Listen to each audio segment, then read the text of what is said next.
বয়স তখন ৬ ছুঁই ছুঁই। স্বার্থ শব্দটার অর্থ তখনও বুঝি না ঠিকঠাক, বুঝার কোথাও নয়। কারণ বয়সটাই বা তখন আর কত। যেই বয়সে স্কুলে যাওয়ার কথা ছিল সেই বয়সে করলাম ভয়ঙ্কর রোগের সাথে জীবনযুদ্ধ। বেঁচে ফিরে আসলেও সবার চোখে হয়ে গেলাম মহামারীর রোগী।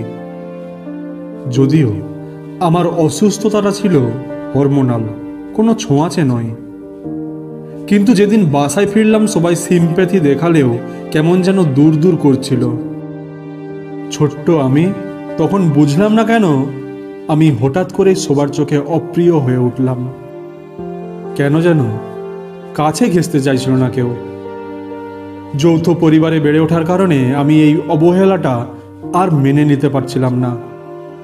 একদিন মাকে জিজ্ঞাসা করে বসলাম, মা, মেজো চাচু পানি খাচ্ছিল, আমি পানি খাবো বলার পর আমাদের ঘর থেকে গ্লাস নিয়ে যেতে বললো কেন? চাচু এখন আমাকে আগের মতো খাইয়েও দেয় না, ছোটনকে আমার সাথে খেলতে দেয় না কেন মা? মা সেদিন কিছুই বলেনি। পাশে বসা বাবা উত্তর হিসেবে দিয়েছিল শুধু দীর্ঘশ্বাস। মাস দুয়েক পর বাড়িতে একদিন বড় চাচা এলো। কুশল বিনিময় না করেই সে হাঁক পারল, কই রে, তোর বাপ কই? বাবা তো সদরঘাট গিয়েছে তাগাতা তুলতে। নিজের পয়সায় তুলতে যায়। মানুষ থেকে যে কর্জ নিচ্ছে সেই টাকা কবে দিব তার কোনো খবর নাই, আবার যাই তাগাদা তুলতে। সেদিন আমার বড় চাচা চলে যাওয়ার আগে আমার মাকে অভিশাপ দিয়ে গিয়েছিল, মানুষের টাকা মাইরা খায় তোমার স্বামী, এই কিছু পয়সাই দিবার পারে না, আর কয়দিন গেলে তো তোমরা ভাত পাইবা বইলা মনে হয় না। ফুটপাতের কাপড় জুড়বো কপালে, এই বলে দিলুম। বরাবরের মতো মা সেদিনও চুপ ছিল। আর্থিক অনটন হয়তো মাকে চুপ থাকতে শিখিয়ে দিয়েছিল ততদিনে। এর মাঝে অনাকাঙ্ক্ষিতভাবে আমার ছোট ভাই হলো। আমার তখন দিন আনি দিন খাই এমন অবস্থা। আমার এখনো মনে পড়ে একদিন বাসায় খাবার ছিল না বলে আমার মা ছোট ভাইকে লবণ দিয়ে ভাতের মাড় খাইয়েছিল। ছোট ভাই খাবারের নাম জানতে চাইছিল বলে মা বলেছিল স্যুপ। আজ আমি অনেক বড়।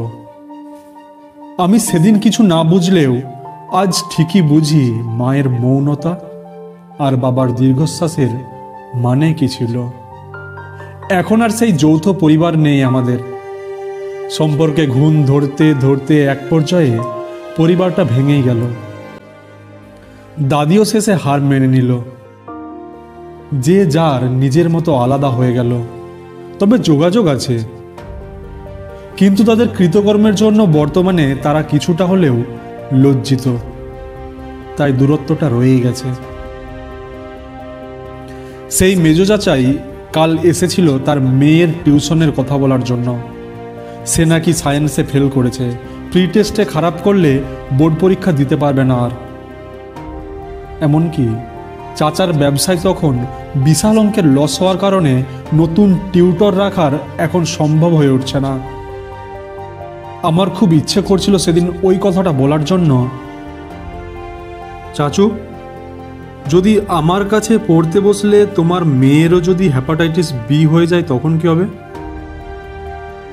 কিন্তু বাবার দেওয়া শিক্ষা আর সম্মানের দিকে তাকিয়ে কিছুই বলিনি সেদিন। সেই বড় চাচার দেওয়া অভিশাপ এখন ১.৫ যুগ চলে গেল। সবার সাথে আমাদের সম্পর্ক এখন ঠিকঠাক, কিন্তু আমার ফুটপাতের হকারদের দিকে তাকালেই কেমন যেন একটা চাপা কষ্ট কাজ করে। এই চাপা কষ্টটার জন্য হলেও আমি আমার বড় চাচাকে কখনো মাফ করতে পারিনি, হয়তো ভবিষ্যতেও পারবো না। আমার এখনো মনে পড়ে সেদিনের কথা, যেদিন আমার ভাইকে ক্ষুধার্ত অবস্থায় ভাতের মাড়কে স্যুপ বললে খাওয়ানোর হয়েছিল, অথচ মাত্র 5,000 টাকার জন্য আমাদের অভিশাপ দেওয়া চাচা এখন কত স্বাভাবিকভাবেই তার একমাত্র বেকার ছেলের জন্য আমার বাবার নিকট তার উচ্চ শ্রেণীর বন্ধুদের কাছে চাকরির জন্য তদবির করতে আসে। আকাশ ছোঁয়া টাকা না হলেও এখন আমরা মোটামুটি সচ্ছল। জীবনে অনেক ঘটনাই ঘটে গেছে এর মাঝে, উত্থান পতন সুখ দুঃখের গল্প আছে, কিন্তু এই যে মানসিক যন্ত্রণাগুলো তা আমি কোনোদিন ভুলতে পারি না। মাঝে মধ্যেই বুকটা ভার করে আসে সেই সব কথা মনে পড়লে। রক্তে মাংসে গোড়া মানুষ হলেও রক্তের গভীর শিকলে আবদ্ধ থাকা মানুষদের প্রতিও অদৃশ্য একটা বিকর্ষণ বল কাজ করে আমাদের। এই বলকে উপেক্ষা করার ক্ষমতা ঈশ্বর আমাদের দেননি।